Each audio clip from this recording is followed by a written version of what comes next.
Kalau ngomongin kemiskinan, kita semua tahu bahwa kemiskinan itu disebabkan oleh banyak hal. Kayak kebijakan pemerintah, lapangan kerja yang sedikit, rendahnya pendidikan, kekayaan alam, mindset masyarakat yang kurang maju, dan masih banyak lagi. Nah, di sini gue akan lebih spesifik membahas 3 penyebab kemiskinan yang mana menurut gue ini sangat berkaitan satu sama lainnya. Yaitu kemiskinan yang diwariskan, lingkungan bermental miskin, dan mindset bahwa pendidikan itu nggak penting. Ya, lo nggak salah dengar, kemiskinan itu kebanyakan adalah warisan dari orang tua kita. Kalau kita lihat realitanya, bisa dibilang sangat jarang orang yang tadinya kaya jadi miskin karena bangkrut ataupun hal lain. Ya ada, tapi nggak begitu banyak gitu. Bahkan kalau kita bandingin sama kemiskinan yang diwariskan oleh orang tua, ini tuh jomplang banget. Lu boleh nggak setuju sama omongan gue? Tapi sebelum itu gue tanya dulu nih, kalau lu hidup di kampung, di kabupaten gitu ya, berapa banyak tetangga lu yang tadinya kaya terus jadi miskin karena bangkrut ataupun hal lain? Dan coba bandingin sama tetangga lu yang miskin karena emang dari orang tuanya udah miskin. Coba lu jawab di kolom komentar. Gue berani jamin 90% bakal jawab emang banyakan kemiskinan yang diwariskan. Nah, kita bakal bahas nih. Kita cari tahu bareng-bareng kenapa orang miskin susah banget keluar dari jerat kemiskinan. Apa penyebabnya? Dan nantinya gue harap kita bisa diskusi bareng-bareng bagaimana caranya agar seseorang bisa keluar dari kemiskinan. Simak sampai habis dan di akhir video nanti coba tulis pendapat lo di kolom komentar.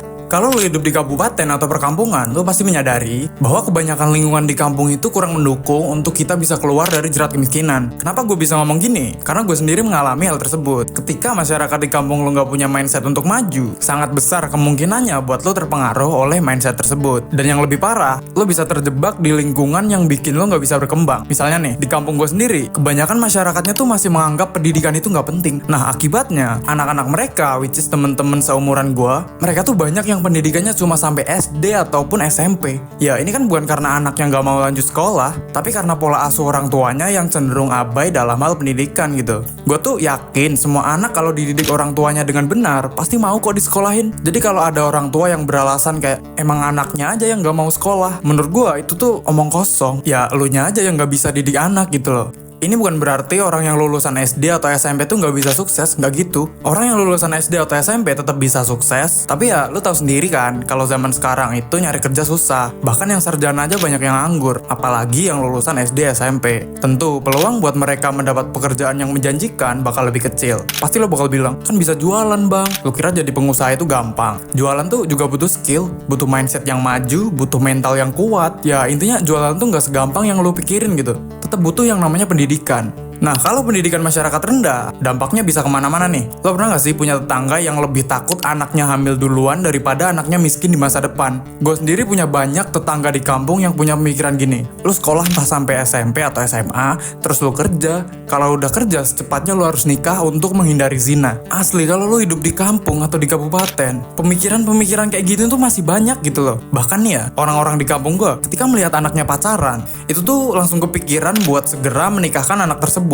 Alasannya ya itu tadi, untuk menghindari zina. Yang padahal mereka juga belum siap di segala aspek. Maksud gue, ketika lo menikahkan anak lo yang secara mindset, secara mental, dan secara finansial belum siap, ini kan bisa bikin keluarga baru ini terjerat kemiskinan. Alhasil keluarga tersebut mewarisi kemiskinan dari orang tuanya tadi gitu loh. Selain itu, dampak dari rendahnya pendidikan juga berimbas kepada kemampuan berpikir anak tersebut untuk mencapai cita-cita atau impiannya. Dari pengalaman gue yang tumbuh dan gede di kampung, mereka anak-anak muda tuh sebenarnya punya cita-cita, punya impian gitu. Tapi fakta pahitnya, kebanyakan dari mereka nggak tahu caranya untuk mencapai cita-cita tersebut. Jadi banyak dari anak-anak mudanya nggak mampu mencapai impian yang dicita-citakan karena rendahnya pendidikan tadi. Ya lu bayangin aja kalau ada anak yang punya cita-cita jadi dokter, tapi orang tuanya nggak peduli sama pendidikan. Orang tuanya masih beranggapan bahwa pendidikan itu nggak penting. Lu pikir sendiri aja, kalau cuma lulusan SMP mana bisa jadi dokter? Ya gue tahu ada yang namanya beasiswa, tapi kembali lagi nih, ketika anak tersebut nggak dididik dengan benar, maka pola pikir yang terbentuk di anak tersebut juga kurang maksimal. Boro-boro mikir ngejar beasiswa.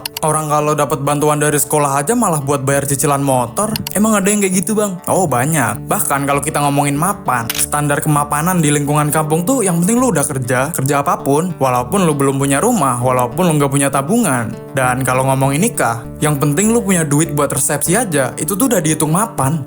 Jadi di pikiran mereka tuh urusan kehidupan setelah nikah dipikir belakangan. Emang ada bang yang kayak gitu? Banyak. Ya ini kan awal mula terbentuknya mindset yang penting nikah dulu, urusan makan belakangan, rezeki udah ada yang ngatur.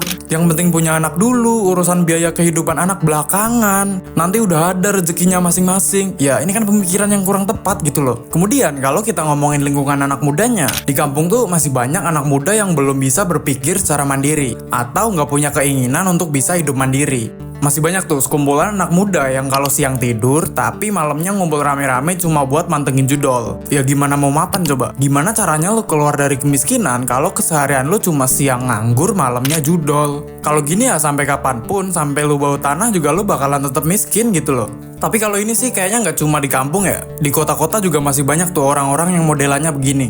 Ah, lu mah ngomongin tetangga mulu bang. Emang lu di kampung anak orang kaya? Gini, gue terlahir dari keluarga yang miskin. Dulu pas gue lahir, bapak gue kerja apa aja, mulai dari buruh sampai jualan apapun, semua dilakuin. Dan kalau ngomongin rumah, pas gue lahir orang tua gue belum punya rumah. Kita hidup di tempat nenek, rame-rame gitu ya. Kita baru punya rumah tuh kalau nggak salah pas gue masuk SD. Dan kalau lu ngomongin gizi, lu tahu susu saset yang ada di warung tuh nggak? Itu satu saset bisa diminum 2-3 kali, lu bayangin. Nah tapi beruntungnya gue dibesarkan oleh orang tua yang sangat peduli sama yang namanya pendidikan. Walaupun keadaan mereka miskin dan mereka cuma lulusan SD dan SMP, tapi mereka benar-benar mensupport apapun yang gue butuhin selama gue di bangku pendidikan dari TK sampai S1. Jadi nih ya, gue tuh selalu punya cita-cita untuk mencapai pendidikan S2, yang mana itu belum kesampaian sampai sekarang. Tapi kalau gue minta ke bapak gue nih, kalau gue bilang, Pak mau lanjut S2 di sini, biayanya segini. Kalau gue bilang gitu, gue 100% yakin bapak gue bakal nyanggupin. Jadi orang tua gue tuh bakal berusaha semaksimal mungkin untuk mensupport pendidikan anak-anaknya gitu.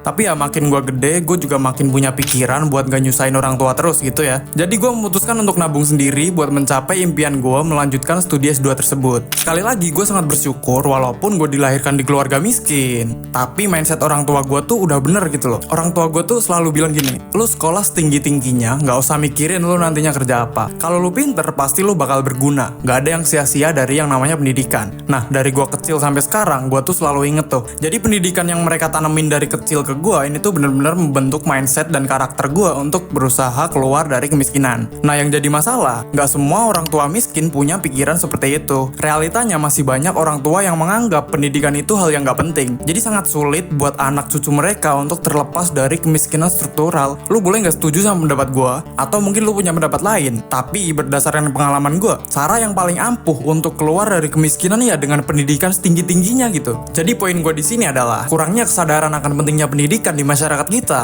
ditambah dengan lingkungan tumbuh kembang yang kurang mendukung. Hal-hal ini sangat berkontribusi dalam mewariskan kemiskinan dari orang tua ke anaknya. Dan buat lo yang masih ngerasa terjebak di lingkungan yang miskin dan kurang mendukung untuk berkembang, atau lo masih berada di lingkungan yang mindsetnya kurang maju, kalau saran dari gue nih ya, lo sebisa mungkin harus bisa segera keluar, atau lo cari kehidupan di kota lain yang mendukung untuk lo bisa hidup mandiri dan menjauh dari lingkungan yang kurang maju tersebut. Gue sendiri nih ya, gue tuh merantau kemana-mana. Gue pernah tinggal di Sumatera, gue pernah tinggal di Solo, gue pernah tinggal di Surabaya, dan sekarang gue di Jabodetabek. Ketika gue keluar dari lingkungan yang kurang mendukung tadi, gue tuh bisa lihat banyak perspektif dari lingkungan yang lain nih. Gue bisa melihat persaingan yang lebih tinggi, gue bisa melihat anak-anak muda yang kerja keras buat keluar dari kemiskinan. Dan pada akhirnya mau gak mau, gue juga harus adaptasi dengan lingkungan baru ini. Lama-kelamaan gue juga dituntut untuk mengikuti level mereka gitu loh. Jadi gue gak cuma liatin orang-orang di lingkungan yang kerjanya main judi tiap hari, orang-orang yang nganggur nongkrong sana-sini, lingkungan yang dikit-dikit mistis, lingkungan yang dikit-dikit supranatural, dan sebagainya. Nah, lingkungan dan persaingan ini tuh sangat penting buat gue pribadi, karena ya dengan lingkungan ini gue bisa lebih terpacu untuk mengejar impian gue dan keluar dari kemiskinan yang diwariskan oleh orang tua gue gitu loh. Tapi sebenarnya untuk keluar dari lingkungan miskin ini juga gue yakin banyak caranya.